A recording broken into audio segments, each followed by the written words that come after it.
In this video, we're going to be talking about how Adele lost weight by eating chocolate and drinking red wine. Yes, you heard that right. Here on the All Things Nutrition channel, as a registered nutritionist, I'm on a mission to debunk diets and get to the truth about nutrition.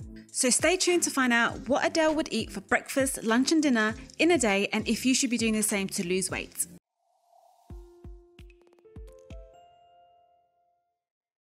Adele is a singer known for instant modern classics including Someone Like You and Hello. She has lost a reported 7 stones in recent months, shocking her fans with her weight loss in her latest Instagram post. It's believed the award-winning singer has a Sirtfood diet to credit for her weight loss. So what is the Sirtfood diet? The Sirtfood diet was developed by 2 nutrition researchers, Aidan Goggins and Glenn Matten. The claim is simple: you lose 7 pounds in 7 days. The biggest claim is that it will increase your body's ability to burn fat, promote muscle growth, maintenance and repair, and earlier rapid weight loss. It's based on eating a group of foods that contain something the author describes as sirtuin activators. We go into more detail about sirtuins in our video, which talks about Adele's insane weight loss and Sirtfood diet plan. If you haven't watched it yet, I'll leave a link in the description below. The list of sirtuin activators include kale, dark chocolate, apples, red wine, citrus fruit, coffee, capers, blueberries, parsley, green tea, soy, strawberries, turmeric, olive oil,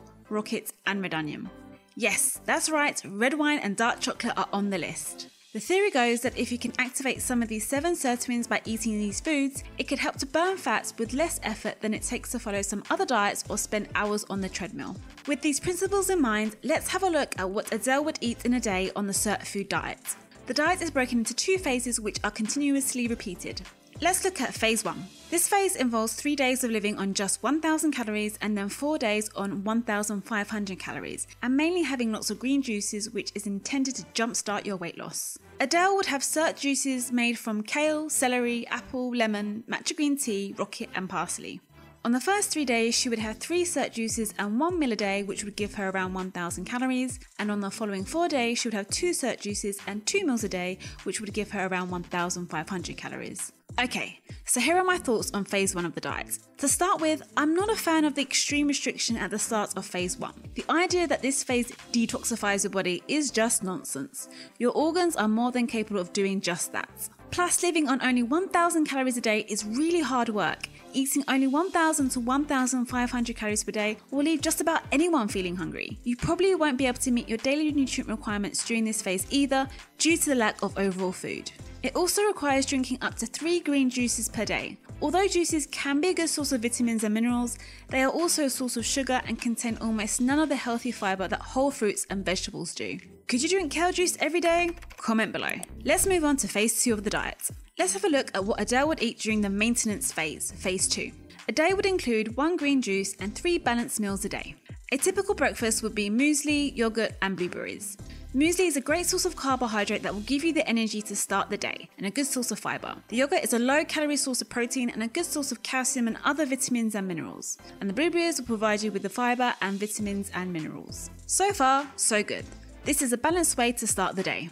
A typical morning snack will be coffee and walnuts. Walnuts are a good source of healthy fats, protein and fibre, which can help you to increase satisfaction and fullness. This makes them to a healthy snack swap to something like crisps. Walnuts are definitely a good snack option, but bear in mind that a portion size is a handful.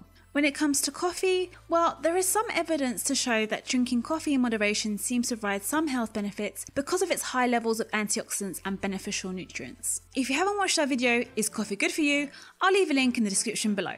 A typical lunch would be rocket salad with tuna, tomatoes and cucumber dressed in olive oil. Tuna is a good source of protein. You'll get fibre, vitamins and minerals from the salad, and olive oil is a healthy fat, and there have been studies to show that it has many health benefits such as reducing the risk of heart disease. So this lunch gets a thumbs up from me. An afternoon snack could be a fresh fruit, particularly strawberries, apples and oranges. So this is definitely a smart swap to a candy bar. For dinner, Adele would have something like a spicy chicken curry served with whole grain brown rice and maybe a glass of red wine. This meal would give you protein, and the whole grain brown rice is nutritious, providing the body with a wide array of vitamins and minerals. It has more fibre than white rice, which can help you to feel fuller for longer. Drinking red wine in moderation may have certain health benefits for heart, gut and brain health. This is because it contains compounds with antioxidant and anti-inflammatory effects. But of course, moderation is key. An evening snack would be maybe dark chocolate, 85% cocoa.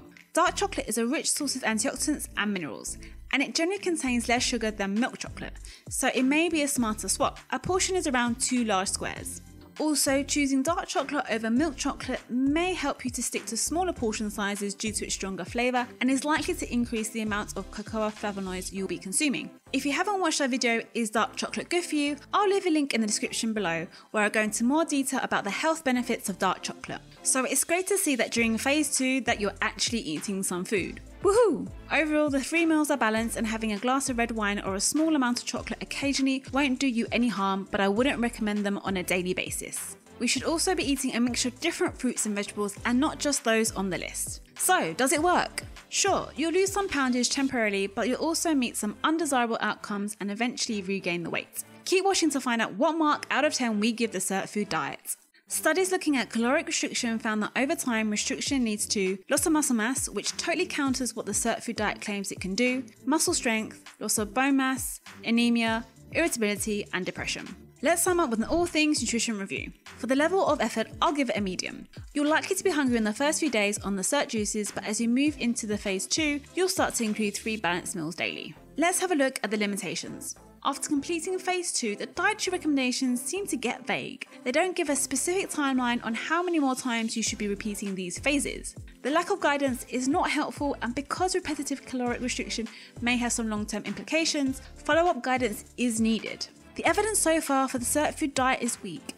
Studies so far have only been based on tiny sample sizes, there have been sample bias and no control group. We don't yet know what, if any, impact the addition of Sirtfoods to our diet actually has on our weight.